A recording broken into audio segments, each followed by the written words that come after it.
There's no feeling more intense than starting over. If you deleted your homework the day before it was due, as I have, or if you left your wallet at home and you have to go back after spending an hour in the commute.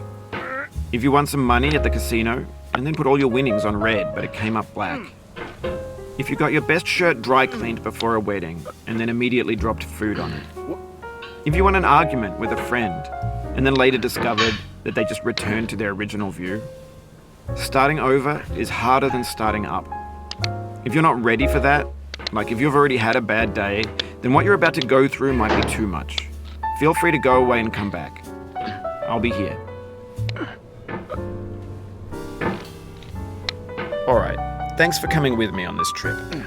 I'll understand if you have to take a break at any point. Just find a safe place to stop and quit the game. And don't worry, I'll save your progress, always, even your mistakes. This game is a homage to a free game that came out in 2002, titled Sexy Hiking. The author of that game was Jazuo, a mysterious Czech designer who was known at the time as the father of B games. And B games are rough assemblages of found objects. Designers slap them together very quickly and freely, and they're often too rough and unfriendly to gain much of a following. They're built more for the joy of building them than as polished products. In a certain way, Sexy Hiking is the perfect embodiment of a B game. It's built almost entirely out of found and recycled parts, and it's one of the most unusual and unfriendly games of its time. In it, your task is simply to drag yourself up a mountain with a hammer. And that act of climbing, in the digital world or in real life, has certain essential properties that give the game its flavor. No amount of forward progress is guaranteed. Some cliffs are too sheer or too slippery.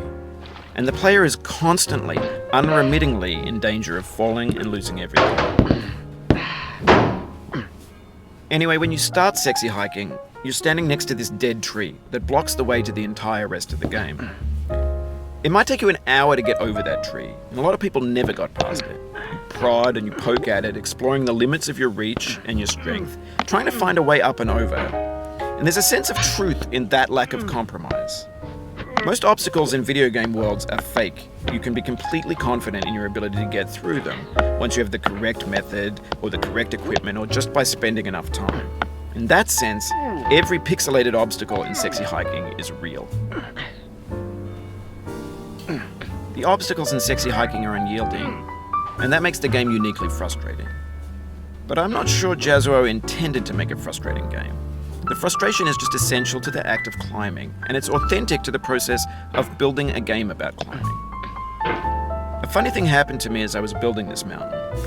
I'd have an idea for a new obstacle, and I'd build it, test it, and it would usually turn out to be unreasonably hard. But I couldn't bring myself to make it easier. It already felt like my inability to get past the new obstacle was my fault as a player rather than as a builder. Imaginary mountains build themselves from our efforts to climb them, and it's our repeated attempts to reach the summit that turns those mountains into something real. When you're building a video game world, you're building with ideas, and that can be like working with quickset cement. You mold your ideas into a certain shape that can be played with, and in the process of playing with them, they begin to harden and set until they're immutable, like rock. And at that point, you can't change the world. Not without breaking it into pieces and starting fresh with new ideas. For years now, people have been predicting that games would soon be made out of prefabricated objects, bought in a store and assembled into a world. And for the most part, that hasn't happened, because the objects in the stores are trash. I don't mean they look bad or that they're badly made, although a lot of them are. I mean they're trash in the way that food becomes trash as soon as you put it in the sink. Things are made to be consumed and used in a certain context, and once the moment is gone, they transform into garbage. In the context of technology, those moments pass by in seconds.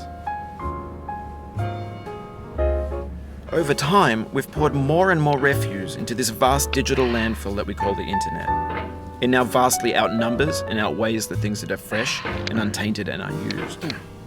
When everything around us is cultural trash, trash becomes the new medium, the lingua franca of the digital age. And you can build culture out of trash, but only trash culture.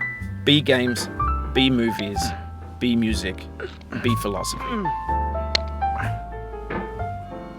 Maybe this is what digital culture is. A monstrous mountain of trash, the ash heap of creativity's fountain. A landfill with everything we ever thought of in it. Grand, infinite, and unsorted.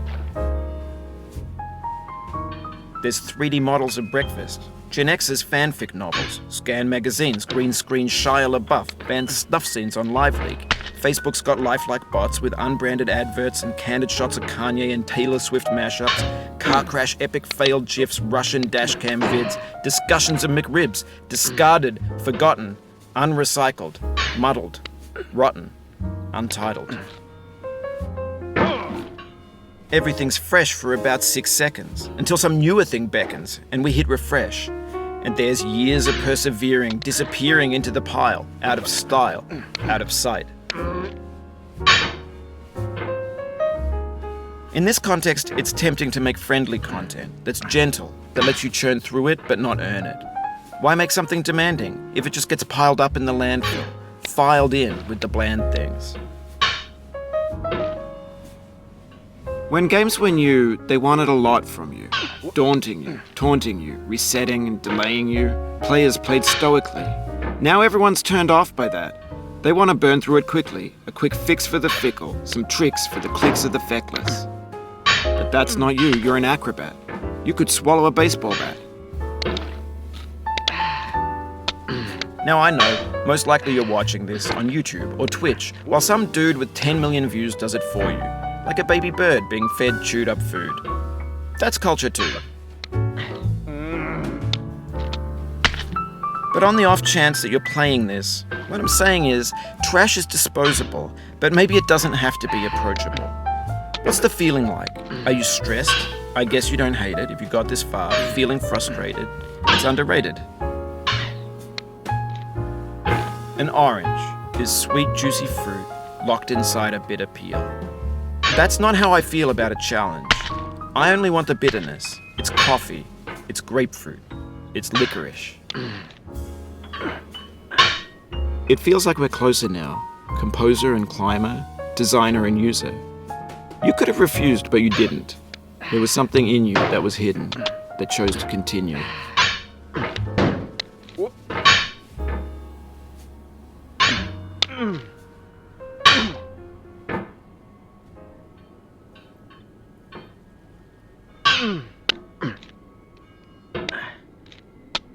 It means a lot to me that you've come this far, endured this much. Every wisecrack, every insensitivity, every setback you've forgiven me is a kingly gift that you've given me.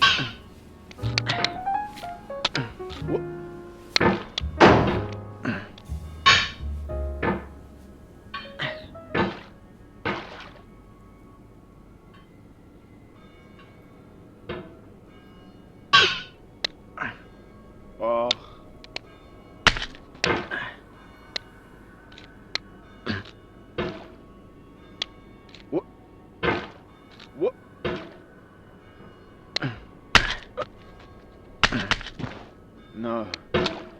Oh, you just lost a lot of progress.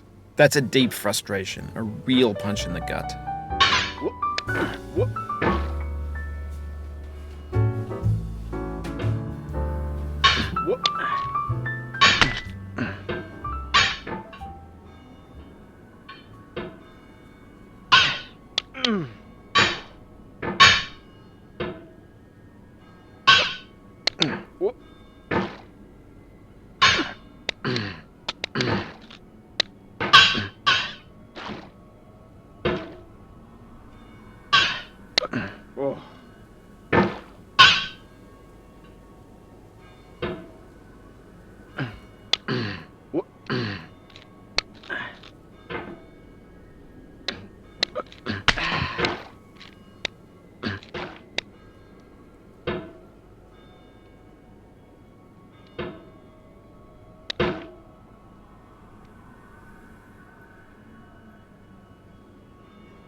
We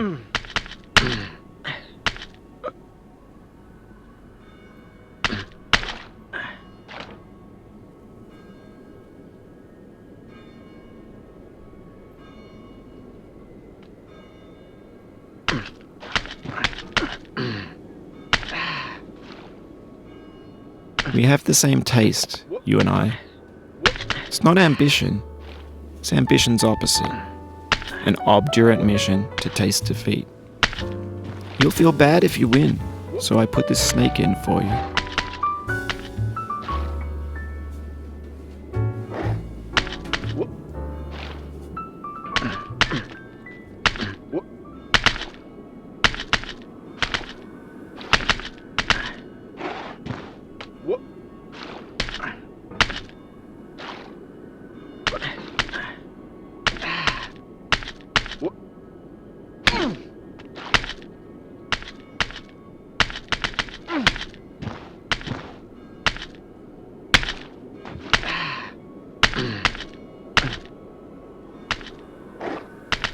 Have you thought about who you are in this?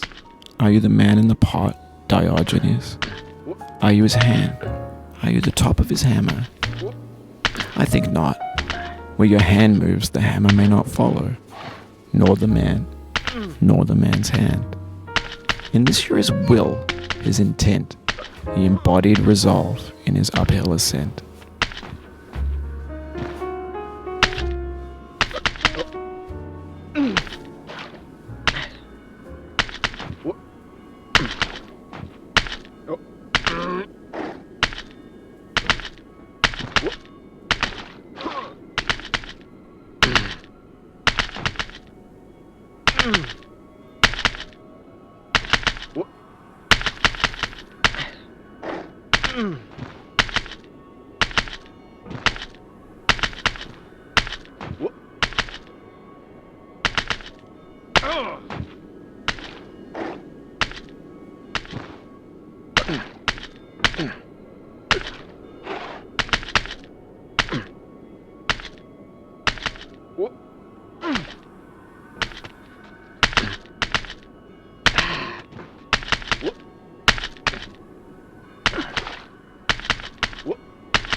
Now, you've conquered the ice cliff, the platforms, the church, and the rectory, the living room and the factory, the playground, the construction site, the granite rocks, and the lakeside. You've learned to hike. There's no way left to go but up, and in a moment I'll shut up. But let me say, I'm glad you came. I dedicate this game to you, the one who came this far. I give it to you with all my love.